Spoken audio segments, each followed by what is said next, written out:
আল্লামা Abdul Fattah Abu গুদ্দা রাহিমাহুল্লাহ তার বিখ্যাত কিতাব সফহাত মিন সবরিল উলামা আলা শাদাইদিল ইলমি ওয়াত তাহসিল, ওই কিতাবের একদম ভূমিকাই নিয়ে আসছে মা জামা আল্লাহুল খায়রা কুল্লাহু লিআহাদ ইল্লা লিন-নবী সাল্লাল্লাহু আলাইহি ওয়াসাল্লাম।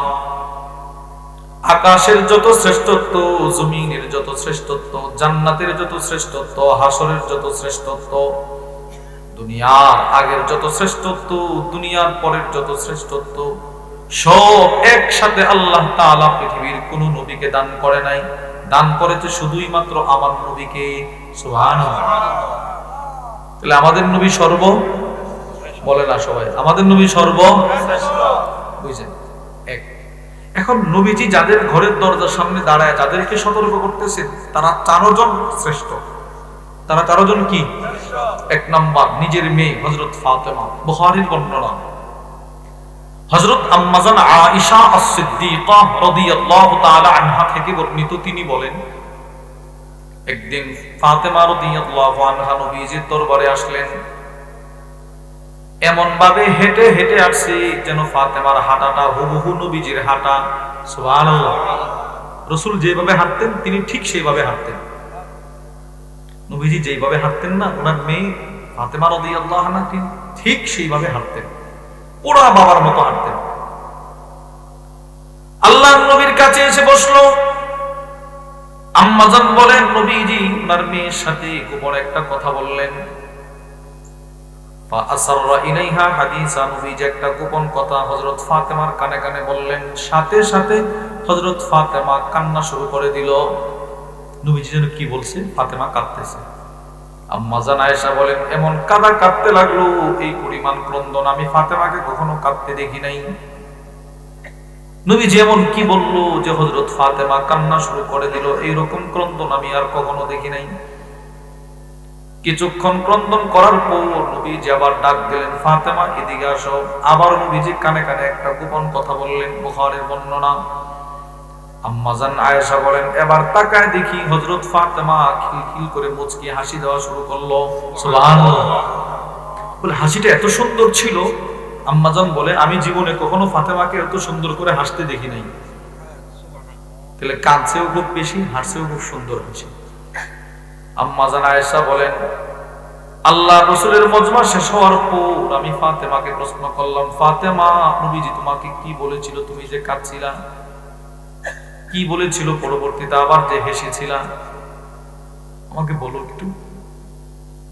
হযরত ফাতেমা বলে আমি এখন আপনাকে কিছুই বলতে পারবো না, আমার আব্বু যতদিন পৃথিবীতে জীবিত থাকবে ততদিন আমি এটা বলতে পারবো না। রাসূলের হায়াত আমি বলতে পারবো না, হীন হায়াত আমি বলতে পারবো না।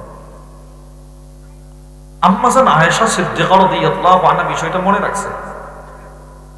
নবীজির ইন্তেকালের পর হযরত ফাতেমাকে আম্মা জান আয়েশা as-সিদ্দিকা প্রশ্ন করলেন, ফাতেমা ওই দিনের ঘটনা তো কিছুই বললা না, আজকে বলো।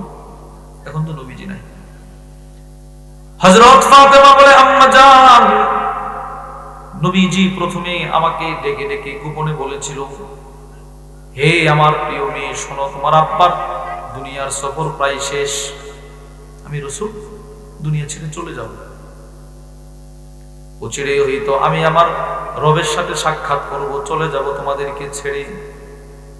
আম্মা জান নবীজি যখন এই কথাটা বলে ফেললো, আমি হাউমাউ করে কান্না শুরু করে দিলাম। আমার আব্বা চলে যাবে, নবীজি আমাকে কিছু একটা বোঝাতে চাচ্ছেন, এজন্য কাঁদছিলাম। আচ্ছা পরে হাসলেন কেন? নবীজি আবার আমাকে ডাক দিয়ে বলতে লাগলেন, ফাতেমা তুমি কাঁদবা না, আমার আব্বার ইন্তেকালের পর সর্বপ্রথম আমি রাসূলের সাথে কবর জগতে যে সাক্ষাৎ করবে আমার পরিবার থেকে, সে হইবা তুমি ফাতেমা। সুবহানাল্লাহ। তুমি আমার সাথে সাক্ষাৎ করবে, তোমার সাথে আমার সাক্ষাৎটা প্রথম হবে। আমার আব্বা আমাকে এই কথাটা বলতে না বলতেই জিবরিল আব্বার কাছে চলে আসছে। সুবহানাল্লাহ বলেন না। জিবরিল এসে বলতে লাগলো, ইয়া রাসূলুল্লাহ, ওগো আল্লাহর রাসূল, কি শুধুই মাত্র সে আপনার সাথে প্রথমে সাক্ষাৎ করবে না, আর একটা সুসংবাদ শোনায় দেন। কি সেটা? আপনার মেয়ে ফাতেমা হবে সাইয়্যিদাতুন নিসাই আহলিল জান্নাহ, জান্নাতের সমস্ত মহিলাদের সর্দার, সুবহানাল্লাহ, সমস্ত রমণীদের সর্দারনি হবে আপনার মেয়ে। শোনায় না, আমি এই কথাটা কেন বললাম, এটা আমার মূল। আজকেও আপনারা অনেক খুতবার জুমার খুতবায় শুনছেন, সাইয়্যিদাতুন নিসা ফাতিমাতু সাইয়্যিদাতুন নিসা আহলিল জান্নাহ, শুনেন নাই? এটা শুনতে অন্তরকে মুখস্থ করে ফেলছে, এটা বুখারীর বর্ণনা। অর্থাৎ নবীজি বলেন আমার মেয়ে ফাতেমা জান্নাতের সমস্ত মহিলাদের সর্দারনি হবে। সুবহানাল্লাহ। তাহলে এবার বলেন তো, যিনি জান্নাতে রমণীদের সর্দার হবে সে শ্রেষ্ঠ না? শ্রেষ্ঠ। সবাই বলেন শ্রেষ্ঠ। শ্রেষ্ঠ মনে রেখে। তাহলে একজন শ্রেষ্ঠ, এটা আমরা দলিল পাইলাম হাদিস থেকে। 2 হাসান, 3 হুসাইন, তিরমিজির বর্ণনা। এইটাও আজকে শুনছেন। আল্লাহর নবী বলেন আল হাসান ওয়াল হুসাইন সাইয়্যিদা শাবাবি আহলিল জান্নাহ। নবীজি বলেন আমার 2 নাতি হাসান আর হুসাইন তারা শুধু যুবক নয়, তারা জান্নাতি সমস্ত যুবকদের সর্দার। সুবহানাল্লাহ। তাহলে বোঝা গেল দুজন শ্রেষ্ঠ। দুজন কি শ্রেষ্ঠ? তাহলে হযরত ফাতেমা শ্রেষ্ঠ। বলেন হযরত ফাতেমা শ্রেষ্ঠ, হাসান শ্রেষ্ঠ, হুসাইন শ্রেষ্ঠ। আমরা হাদিস থেকে পাইলাম। 4 হযরত আলী রাদিয়াল্লাহু আনহু, তিনিও শ্রেষ্ঠ। তিরমিজির বর্ণনা। ওয়া আন আব্দুল্লাহ ইবনে উমর রাদিয়াল্লাহু তাআলা আনহুমা قال হযরত আব্দুল্লাহ ইবনে উমর থেকে বর্ণিত, তিনি বলেন ক্বালা রাসূলুল্লাহ সাল্লাল্লাহু আলাইহি ওয়াসাল্লাম, নবীজি হযরত আলীকে বলতে লাগলেন। কখন বললেন? হযরত আব্দুল্লাহ বলেন আল্লাহর রাসূল যেদিন মক্কা থেকে হিজরত করে মদিনায় আসলেন, মদিনায় আসার পর আখা রাসূলুল্লাহ সাল্লাল্লাহু আলাইহি ওয়াসাল্লাম বাইনা আসহাবি। শুনেন, নবীজি মদিনায় আসার পর একজন মদিনার সাহাবীর কাছে আরেকজন মক্কার সাহাবীকে রাসূল ভাই করে দিচ্ছেন, ভাই ভাই বানায় দিচ্ছেন। একজনকে আরেকজনের ভাই বানায় দিচ্ছেন। এই মদিনার সাহাবী, তোমরা তো আনসার, ও দূর থেকে হিজরত করে আসছে, আজকে থেকে সে তোমার ভাই, তুমি যা খাও তাকে তা খাওয়াইবা, তোমার ঘরের একটা রুম তাকে দিয়ে দিবা। সুবহানাল্লাহ বলেন। সুবহানাল্লাহ।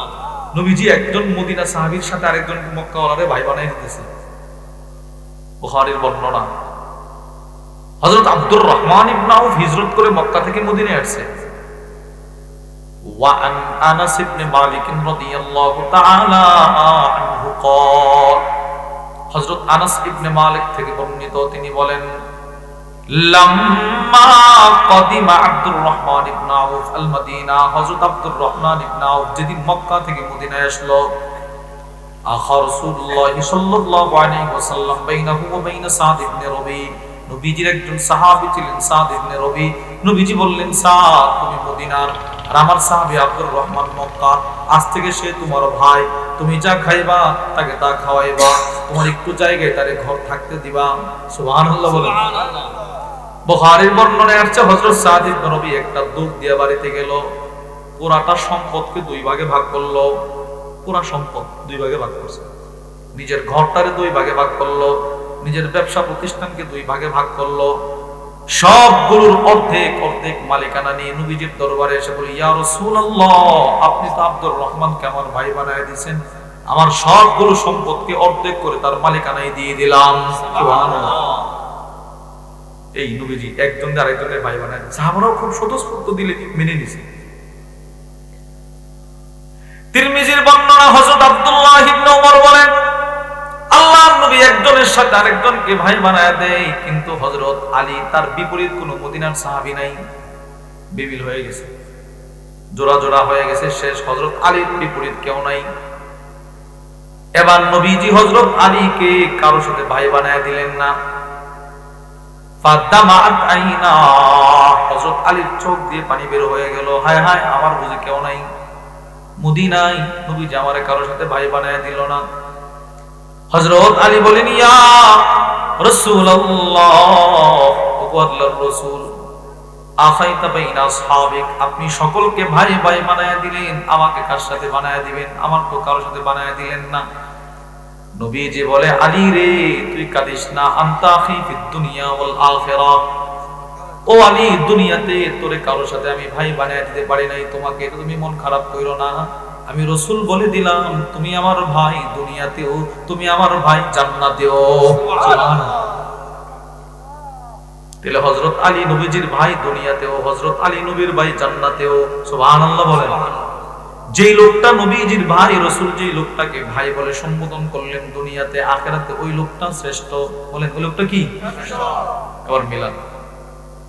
নবীজি 6 মাস নিজের মেয়ের ঘরের দরজার সামনে দাঁড়ায় ফজরের জন্য জাগ্রত করতেন। তো যিনি দরজার সামনে দাঁড়ায় জাগ্রত করতেন তিনি শ্রেষ্ঠ না সর্বশ্রেষ্ঠ? সর্বশ্রেষ্ঠ। বলেন না সবাই? সর্বশ্রেষ্ঠ। এবার যাদেরকে জাগ্রত করতেছেন হযরত ফাতেমা শ্রেষ্ঠ। বলেন না, হযরত ফাতেমা, আলী, হাসান, হুসাইন রাদিয়াল্লাহু আনহু সকলে শ্রেষ্ঠ। যিনি সতর্ক করেন তিনি সর্বশ্রেষ্ঠ, যাদেরকে করেন তারা শ্রেষ্ঠ। এবার উলামা ইকরাম বলেন নিশ্চিত পৃথিবীর কায়নাতের সর্বশ্রেষ্ঠ মানুষ, পৃথিবীর শ্রেষ্ঠ মানুষদেরকে যে বিষয়টা সম্পর্কে সতর্ক করতেছেন নিশ্চিত ওই বিষয়টাও শ্রেষ্ঠ। সুবহানাল্লাহ। আবার আপনারা হাদিসটা বুঝে থাকলে বলেন তো, নবীজি ফাতেমা, আলী, হাসান, হুসাইনকে কোন নামাজের জন্য সতর্ক করেন? এবার ফজরের নামাজও। মাশাআল্লাহ, বুঝছে হাদিস। বলেন না ফজরের নামাজও শ্রেষ্ঠ। নবীজির কর্মের মাধ্যমে আমরা বুঝলাম, বক্তব্যের মাধ্যমেও বুঝলাম, কর্মের মাধ্যমেও বুঝলাম।